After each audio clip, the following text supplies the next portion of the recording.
your son or your daughter through that injury, maybe even help rehab and get them on the court sooner, okay?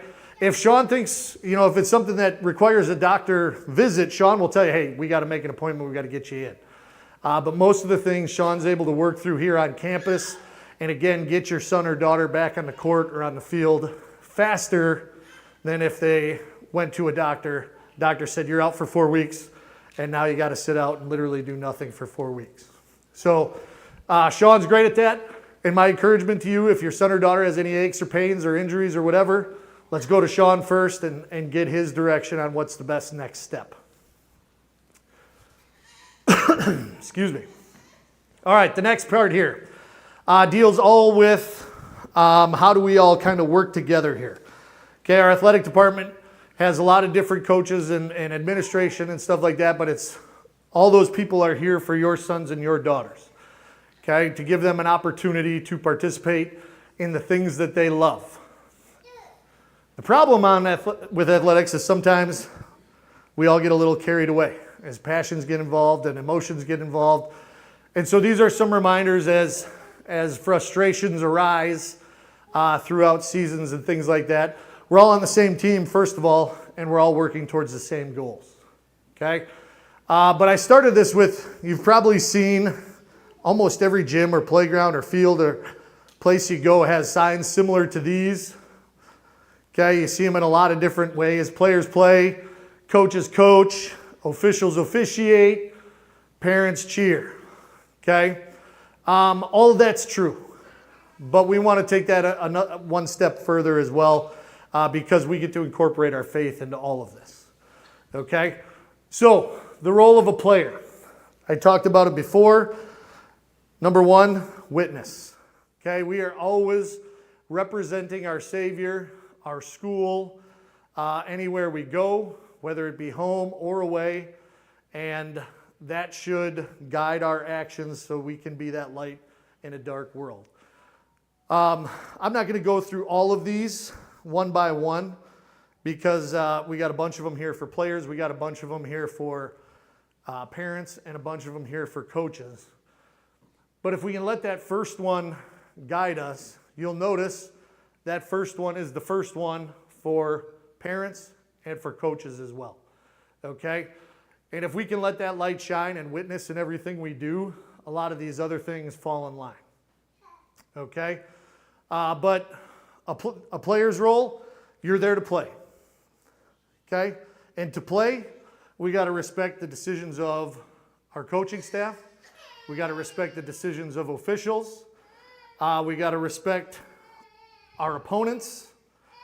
We got to respect our fans, other teams' fans. Even when that gym or that field gets rocking and crazy and loud, we can't get carried away, and we got to continue to let that light shine. Okay? Parent role. Again, we start with the witness. Okay? Our parents, too, you are examples of what Luther High School is, and we want you to be witnesses for us as you sit in the stands. Okay? Again, if we do that, a lot of these other things take care of themselves. Okay? But again, with respect, we want to respect coaching decisions, whether that be for our team or the opponent's team. We want to respect the officials. Are we going to always agree with every official's call? No. I'll be the first to admit it. No. But that doesn't mean we got to go crazy either. Okay, there's a way we can, we don't have to agree with everything, but we also we don't have to let those frustrations out in negative ways. Okay, model appropriate behavior and language. Again, I'd love to tell you this was never an issue with our Luther parents, but it is. Okay, so parents, I think when it comes to your role, number one, you're supporting your son or daughter. Number two, you're supporting your team, the team of your son or daughter, and that includes the coach and everybody that makes that game possible for your son or daughter.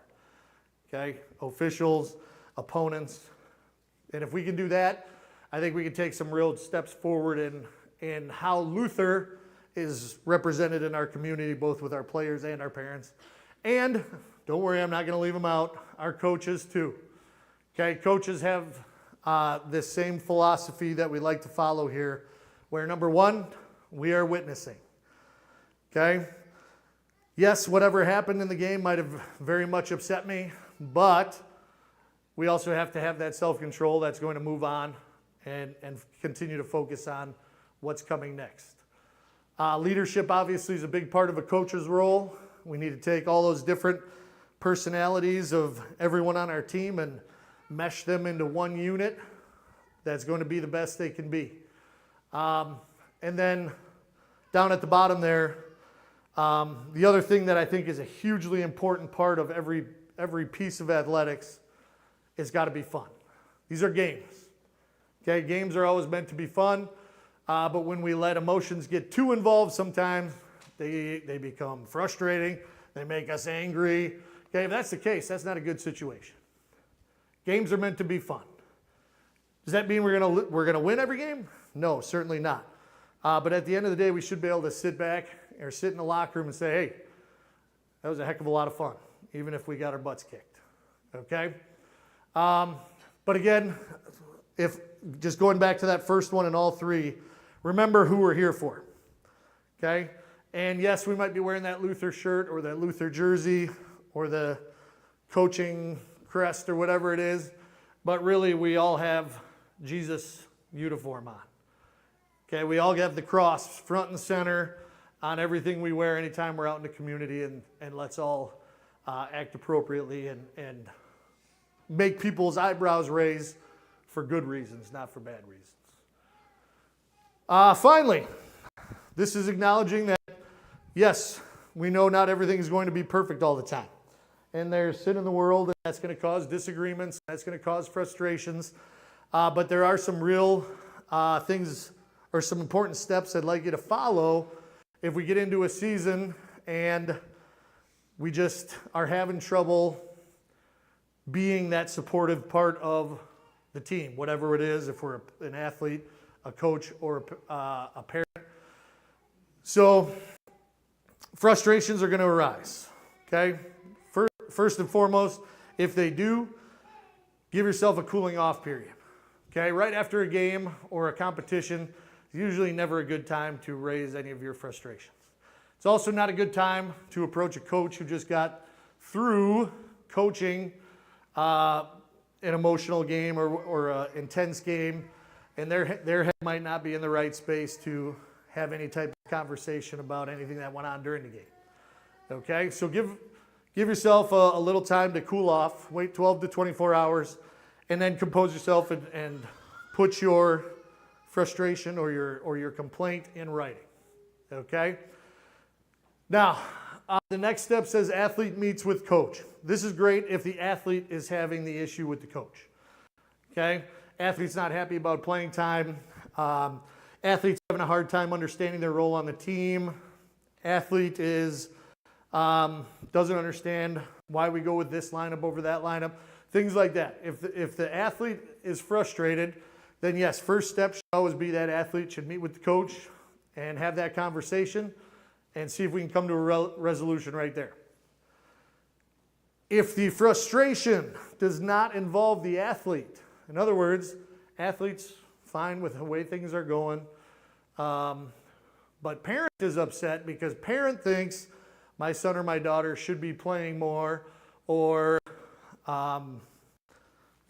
any number of things that may come up during a season, then the athlete meets with coach doesn't necessarily need to be the next step. Okay? If athlete is fine with the way things are going and they're enjoying their time on the team, don't drag them into your frustration as a parent. Okay? Let them continue on and enjoy their time. And parent, you can email coach and set up a time to meet. And then this third step, if athlete does meet with coach, isn't satisfied, then let's get parent and athlete meeting together. Okay? And again, in that third part, that athlete might be there, might not be there, depending on what the issue is. And then if we still don't have resolution, then I'd be happy to step in and be part of that meeting as well. There are a few things, though, that I would say are not really appropriate things to meet about. I mentioned it a couple times, playing time. That's not really a thing that, it's a thing that becomes very difficult for a coach to discuss with a parent. Because if you have a problem about something that's happening with your son or daughter, oftentimes something like playing time involves a whole bunch of other people and pieces of that team. Well, if I'm meeting with you, we're going to talk about you and your son or daughter, not Bobby and Tommy and Timmy and everybody else that's on that team. We're going to try and figure out what's going on with your son or daughter. Playing time, again, the coach is evaluating in practice, looking at opponents and matchups and all sorts of different info when it comes to determining playing time. It becomes very difficult to meet with you and explain to you exactly why I'm not playing your kid as much, but I'm playing this kid more and that kid more. Because now, like I said, our meeting about your child has turned into a meeting about 4 or 5 other kids. And that's not really what we're here for either. Okay? Team strategy, things like that. I would encourage you to give your coaches the benefit of the doubt. Okay? If you could see how much time these coaches put into preparing for their seasons and getting ready to do the thing they love to do, which is make the sport they love great for your child, I think a lot of us would back off on thinking we know a better way to run an offense or to play a defense. Because again, this coach is doing a lot of studying, examining all the pieces that they have to work with, and figuring out a strategy that makes most sense in their mind. Okay? Not saying it can't be a topic of discussion, but again here, a lot of times those team strategy things are going to involve talking about a lot of other people. And so when we meet with a coach to discuss frustrations, we want to keep that conversation centered on, okay, what's the problem? What's eating at your child here, and how can we fix this? Things like, yeah, he's just coming home frustrated because he feels like the messaging he's getting at practice, he's doing those things, but it's not resulting in X, Y, or Z. That's something we can talk about because it's just talking about your child and your child only. We don't have to bring anybody else's kids into that discussion. Okay? So again, I guess this is just an encouragement that, number one, when those frustrations arise, number one, give yourself some time to cool off. Number two, always try and put the best construction on. Again, I know for a fact our coaches, they want your kids to be successful. So anything they're doing is going to come because that's what they think they need to do to help your kid be successful. Okay? And if there's disagreements beyond that, so be it. And let's talk them out, and let's figure them out, and let's come to a solution where we can all be part of the same team and be supportive of everyone there. I know that was a lot. Sorry. I don't mean to lecture. Okay? So we'll try and spice things up a little bit here. Get back to good stuff. All glory to God. Yeah. Go Knights. All right. Anyway, few requirements here. I'm going to zip through these pretty quick. You were emailed about this stuff. Your kids were given forms last spring if they were here in school. If you're incoming freshmen, you were mailed this stuff. But here's what we got to have. Okay? Your son or daughter needs a physical. Now, moving forward, this is a very important date to keep in mind, April 1st. Okay, those of you that just did a physical for freshman year here, if you did your physical after April 1st, it's good next year too. If you did your physical before April 1st, you're going to need another physical for next year. Okay, so April 1st is that magic line where if we go after April 1st, it counts for 2 years. So next time your child needs a physical, schedule it after April 1st, and you get 2 years out of it. We also need the blue card. So the physical, by the way, is the green card. The permission is the blue card. That's where you and your parents and athlete read through, sign that you have read all of our rules. You've sat through this meeting tonight and agree with everything, and you're willing to abide by everything that we're doing here at Luther. Medical consent is the beige card. That one you may have already turned in for school registration. Okay, that one gets kept on file in the main office with emergency contact information. And basically you complete it once for all 4 years and then you just come update it when you need to. The yellow card is your concussion card, which basically says we acknowledge that concussions are a part of sports and that's a risk we all take and we're okay with as we play those sports. We do have return to play protocols. We have impact testing that we do, which helps us monitor those that have been diagnosed with concussions and get them back safely. But that yellow card says, yes, we know concussions can happen, and we're still giving permission for our child to participate. Okay, those are the forms you need. Another requirement, and some of you have already started emailing and asking about this. I tried it this afternoon, it worked. So RevTrack is up and running for this year. But for every sport, it doesn't matter if it's a co-op sport or a sport we host here at Luther, it's a $100 participation fee. This helps offset the continually rising costs of athletic participation.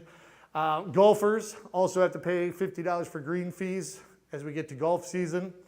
But our requirement for this is if you make a team, that $100 needs to get paid before your first contest in that sport. So like football starts tomorrow. Football, there's no real tryouts. Everybody that wants to play plays. So football, if you're a football parent, you can get online with RevTrack, get those football fees paid before first game day, which is August 22nd.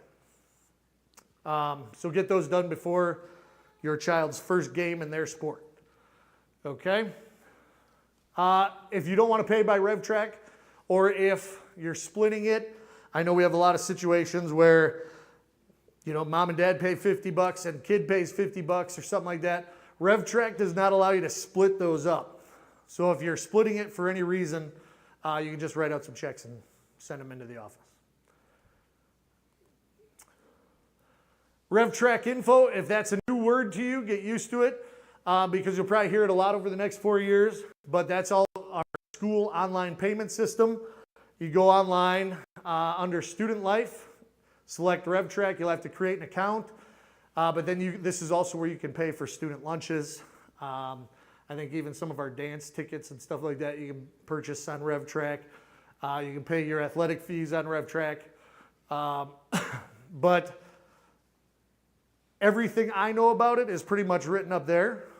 So if you have any questions about RevTrack, that last one, Courtney McCullough. She's the one who sets everything up and makes sure it's always running and ready to go. And she tracks your payments and lets us know, hey, I got these fees in for volleyball, for football, and so on and so forth. All right, again, I know it's not the most interesting here, but so this next little section here is kind of the most important or updated rules for us here at Luther, things that we come across a lot. The first one, school attendance, okay?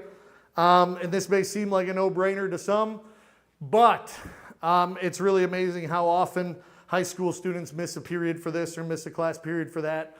To be eligible to participate in a sport that's practice and game, student has to be in school all day, okay?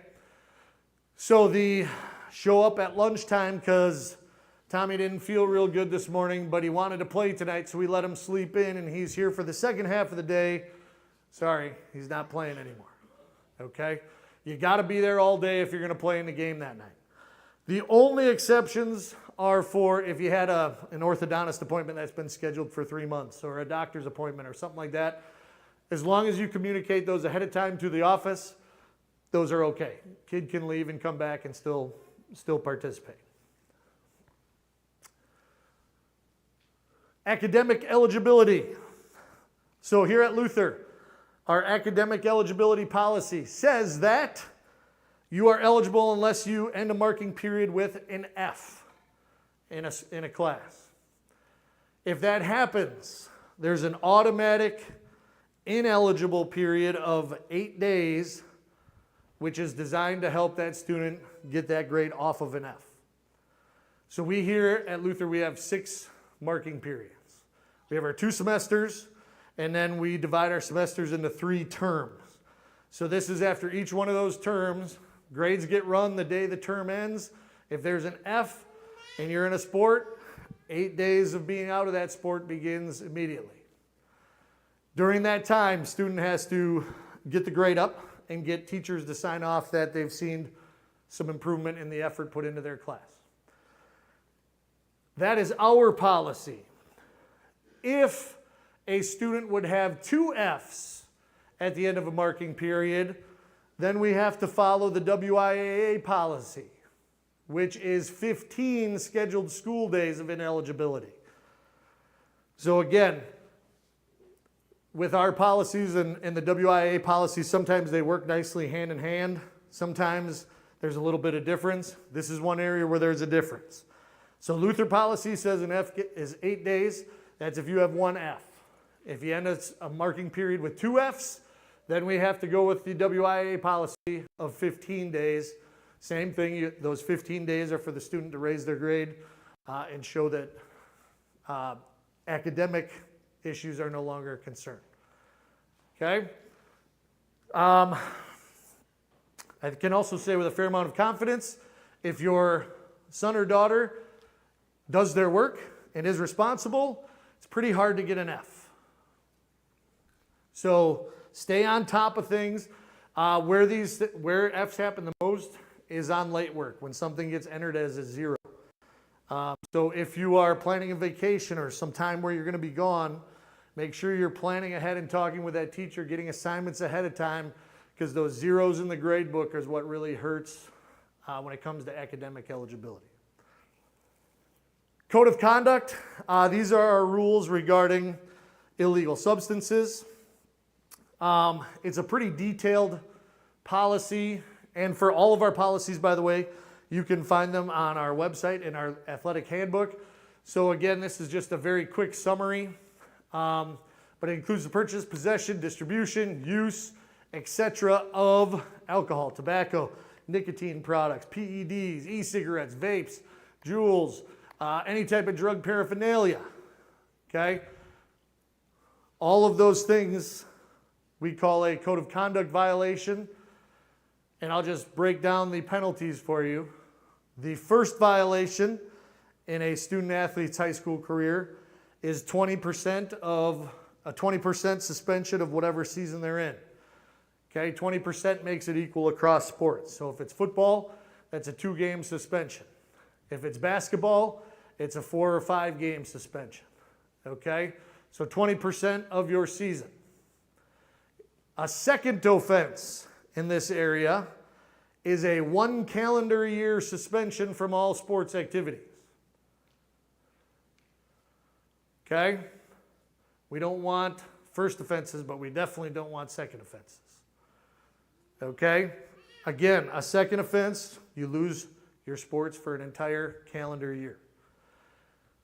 If it would happen a third time, your high school career is done, and most likely your time here at Luther is done also.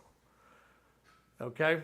So again, what may seem like some very harsh penalties here, but we want to make sure our athletes are making wise choices off the field and in their own time, especially when it comes to some of these areas where we know they should not be participating in the first place. Again, if you want to read the whole entire policy, I encourage you, look our handbook up online, and you can find all of the details for all of these policies. What I'm giving you tonight are short summaries of them. We do have a code of conduct appeals process, so if you think a suspension was given to your child unfairly, we do outline in that handbook a way for you to appeal. But these, again, the more you're familiar with it, obviously if a suspension is handed down, if you're going to appeal it, you want to do that fairly quickly. So we can, if the appeal is successful, we can save as many games as possible. Okay, I will also tell you, those are our rules. The WIAA rule says if you enter into playoffs on one of these code of conduct violation suspensions, you cannot come back for any part of the playoffs. So if it's a basketball suspension and it was a 4-game suspension and game 4 is round 1 of the playoffs, you're done with all of the playoffs. You cannot come back from one of these suspensions during playoff time. So again, all hopefully helping our student athletes remember to make good decisions on their own time. All right, here's a new one. Name, image, likeness, or NIL. Okay, this one's not as bad. Don't worry, it's not as doom and gloom. Okay, but NIL, this is not what you think of when you hear NIL in the NCAA world. Okay, there's a lot more regulations to this, but basically the state of Wisconsin has passed a rule, and all states are doing this, saying your child can now use their name, their image, or their likeness to make money. Okay? Something that's been against the rules for many, many years. So what does this mean? That means one of our students, Luke Rosenbaum, is a student right now. Okay, he just finished up basketball season, and he's going to run the Luke Rosenbaum Basketball Shooting Academy. He's using his name to profit from his business. Under previous rules, he would have had to give up all of the rest of his high school eligibility to do that. Now, it's okay. As long as, and this is where it gets a little tricky, okay? And we'll go through that as long as list in just a second.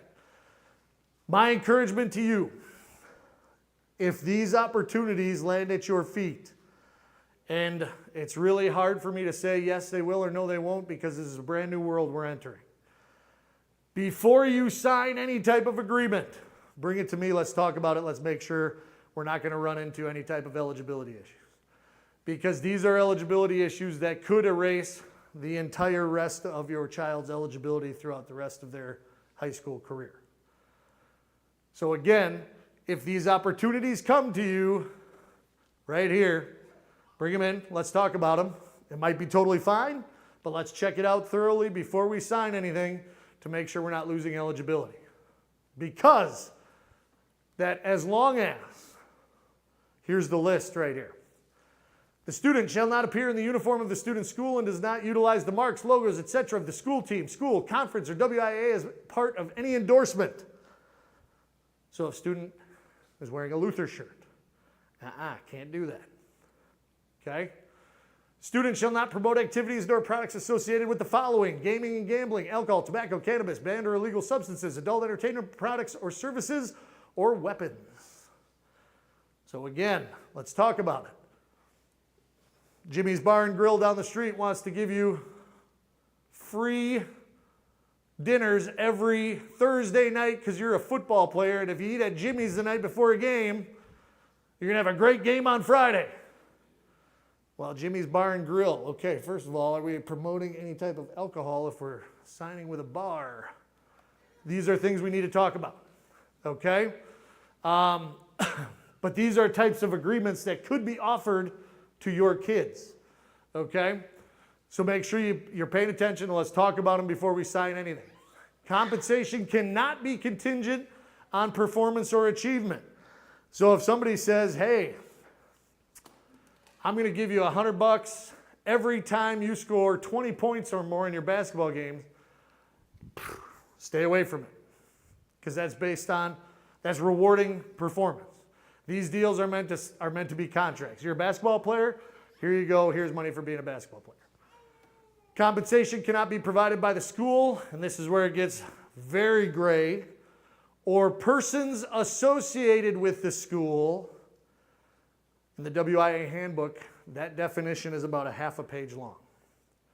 Persons associated with the school. Or as an inducement to attend a school or remain at a school. Okay? So that's like, if you are a parent here, your relative, your brother, your sister, none of them can pay because they're connected to our school already. So they cannot enter into any NIL agreement because they are connected to our school.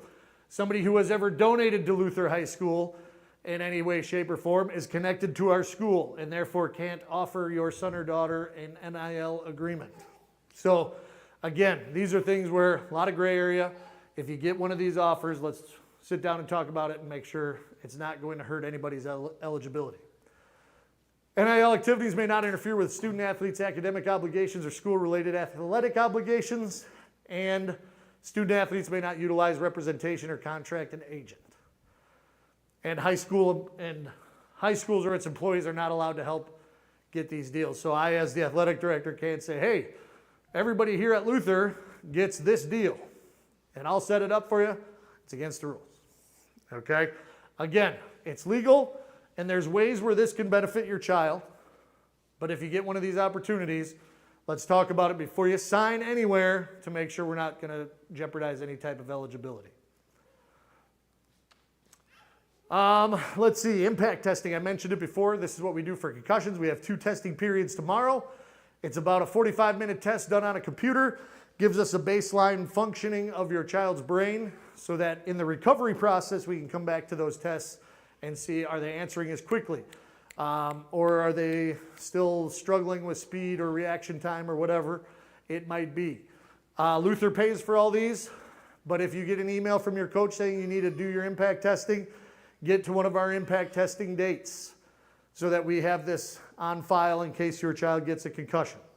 Tomorrow we have 2 of them. If you are a volleyball player or a tennis player or a cross-country runner, I would encourage you not to come tomorrow because tomorrow is going to be loaded with football players.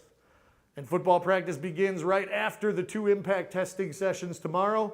So tomorrow's are kind of for football players. If they're the only ones you can make, tennis and volleyball and cross-country, come and we'll figure out a way to make it happen.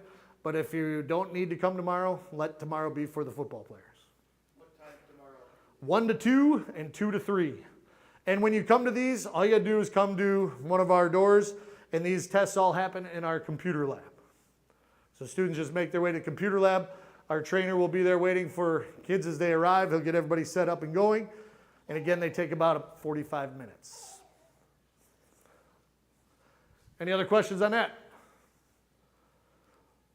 All right, new summer policy. I put this in here. You may have noticed some changes to how things went this last year. There might be changes next summer because this is something we're tweaking. But the new WIA policy in summer basically says there's no rules. Do whatever you want, which is crazy considering some of the other rules. But it is legal now for me as the basketball coach. I can say we're having practice every single day from June 1st to July 30th. We could do that if we felt that was good for our athletes. So here at Luther, we know we need 3 sport athletes. So what we tried this past summer, you might not have noticed any change, maybe you did, but we tried to say 10 days per sport. So that way our 3 sport athletes, that's 30 days. That's a month of your summer, spending practice time, and you still got a month off to work and have fun and go on vacation, things like that. This may change over time, but just wanted you to know in case you're going, seems like my kids are at Luther all the time for practice over the summer. There's no rules on it now, so we're not in violation. Okay? Pet policy. We love pets, but don't bring them here, please. Okay? Yes, it may seem funny, but I'll tell you what, one of the worst feelings in the world is having to kick out somebody from a volleyball game last year holding the cutest dog ever because they just brought their dog for everyone to see. That's not fun for me. I don't like having to, all right, take it out to the car, leave the window open. Okay, don't bring your pets. Service animals, fine, but no pets. I'm going to start zipping through these. I know I'm getting long here. Athletic awards. The top 4 are kind of for our seniors. Distinguished female athlete, distinguished male athlete, WIA scholar athlete, triple threat award. They're for our seniors, but they're things your child can start working their way towards building a resume for already as soon as they start high school. Okay, all of our teams give out sport-specific awards as well at the end of their season through our end-of-season banquets. Athletic pictures, big change coming here this year also. Athletic pictures, every team you're on, you'll have a picture day, which will be communicated by your coach well ahead of time. Okay, that's a full uniform picture. We get dressed up nice for them. We have professional photographers come in and they do a really nice job taking our pictures. But one thing that Luther used to cover the cost of is the senior banners. I mentioned it earlier. Everything in the world of athletics the prices continue to go up, and this is just not one we can afford anymore. And so parents, if you want a senior banner, it's something you have to purchase on the picture order form on your picture day. Okay, if you order it, we'd still be happy to put it on our wall and celebrate seniors in that way and all that stuff. But this is just not something Luther can afford to do anymore. So again, hopefully you'll hear that same message from your coaches when you go to your individual meetings, but it might take a little time to get used to. But senior parents, if you want that nice senior banner, you got to order it on the picture order forms by picture day for whatever sport your kid is playing. Any questions on that one? Like I said, that's a new one and completely different from what we've done in the past. All good? All right, we're continuing on here. Don't worry, we're getting close. Calendars, I'm going to go through this real quick. Okay, if you're not familiar with our calendars, you want the most updated one, stay online. Don't print things off. As soon as you print it, it's probably out of date. Okay, but you can get this app right here, and in that app, you can select whatever calendars you want to follow. I want to follow C football and JV girls volleyball and so on and so forth. You can pick every calendar you want to follow through this app. I think the first time you open it, you probably got to select Wisconsin, find our school, Cooley Conference maybe, then Luther High School. And then once you have that selected, then you can start narrowing down what you want to see. Okay? That's the app. Online, you can see the same thing. Okay? You can either go to Student Life Calendar or right up at the very top right of our website, there's a calendar tab. When you go there, it looks like this. Okay? You can control things like, do I see it by week? Do I see it by month? If you click on a day, it'll show you a day's activities. Lots of different things you can do with this. Okay? But this menu right here allows you to filter it down however you want it. Okay? So you click that view by type. That's where you can select, okay, I want to see just JV or just C team and varsity football game schedules. Not practice schedules, just the game schedules. So you can select those in there, and then it'll show you just that information. So again, the more you get comfortable with using that lower menu, the more our calendar will work for you. And the benefit of always checking online, anytime there is a calendar change, this is the place it gets updated. So game time changes for game tomorrow night. The first place that's going is into our online calendar. Okay? So you will always be up to date with our most current information if you follow our online calendars. This is just continuing more. Again, how to filter things. I think somewhere I put, you can email the calendar, download the calendar. As soon as we do those things, though, we might not be getting updates. The more you keep it online, the more it stays up to date for you. Social media and admission. All right, live stream. Live stream is all done on HuddleTV.com. You can follow us on Facebook, We Love Luther, or Life at Luther. Huddle TV, we upgraded our Huddle accounts this year. I believe we're going to try and get our stream right on our own website this year. That's the goal. In addition, the free live stream game is starting to change a little bit. Some of our conference schools are going to be charging for live streams this year. I'll just tell you right now, something to prepare for. This is probably not too far away for everybody, where everything's going to be behind a paywall.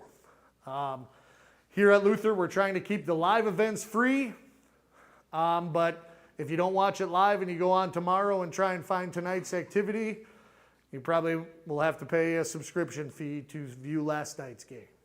But we're going to try and keep the live stuff in our facilities free as long as we can. With the way our conference is talking, it might be one more year of that before everything's behind a paywall. So it's just the way the world is going in the live stream. Everything became available during COVID, and now everybody's going, Why do we continue to pay all this money to do this for free for everybody when we could be making some revenue off it? So most likely the era of free live streaming is coming to an end. But we got one more year at least of free stuff on huddletv.com. Here's our admission information. We do have passes that you can purchase at any home game. Elementary students in our federation are all free. They'll get their passes emailed to them. But again, just be aware that we do charge admission for all our home events. If you're a big fan and planning on coming to everything, I encourage you to think about a pass for the year. Might save you some money. We also do digital ticketing. Some of our conference schools, please don't get upset with them when you go to other schools and they say we don't accept cash. A lot of our conference schools have also gone to digital ticketing only. Okay, we'll try and always let you know ahead of time if that's the case. But again, this is another one where things are kind of moving towards everything being digital ticketing, probably not too far from now. Supporting Luther Athletics, I'm starting to speed things up a little more. Thriving action plans, if you got them and you don't know where to use them, we can help you with that. Our Athletic Booster Club, they're the ones provided the food tonight. Don't think less of them tonight because you didn't get any food. Okay? Join up, help them plan better so that next year we got more food and plenty of food for everybody. But our Booster Club does a lot of great things for our athletic department. So again, if you want to join, talk with Dulcie Zilmer tonight. It's like $15 to become a member of our Athletic Booster Club. Okay? Best deal you're gonna get all year probably. Maybe. You got to do some stuff but it's okay. It's because we love Luther. All right, anyway. We got, speaking of Athletic Booster Club, this year's Big Board Barbecue fundraiser, October 3rd, 4 to 7. We're hoping to try and turn that into a tailgate party before the home kickoff that night. That's homecoming, so there'll be a lot going on campus. And so plan on getting some Big Board Barbecue. You could have that at the tailgate party before the homecoming game. Game night help. We always need help running our home events. Concessions people, ticket takers, sometimes working our scorers tables. Our cross-country meet, we need people directing traffic along the course. Please, if you can, volunteer. This is one area that we seem to be losing help in very rapidly, is our helpers at live events. So if you're able to, it always comes with free admission for that night. So there you go. But we need help to run these games. What most schools are doing, most schools pay people to come do these things. We're able to keep our budget costs very low by getting volunteers. But even still, last year, we had to beg and plead quite often for extra helpers. If you are able to help, please do so. Even if you're not sure what you like doing, just let me know and we'll find a good spot for you. Okay? See Mrs. Zilmer tonight. Students, no one, well done. Parents of Sam Schmaling, Autumn Page, Hannah Lips, Ashley Wickus. Most likely we just missed a signature or something on one of our forms and you just got to finish filling one out. Thank you for being here tonight. Thank you for continuing to support and pray for everything we do here at Luther, including our athletic programs. And thank you for your willingness to put in the time as volunteering and supporting everything we have going on. Finally, last thing, we're finally at the end here. Last slide, I promise, there's no more. Cross country, you're going to room 1800. It's out the door and down the hallway that way. Football, you're staying right here. Tennis, you're going right across the hall to the band room. And volleyball, you are going down to the commons for your sport meetings. If your kid's not in any one of these sports, you're out of here. Have a good night. Thanks again for coming.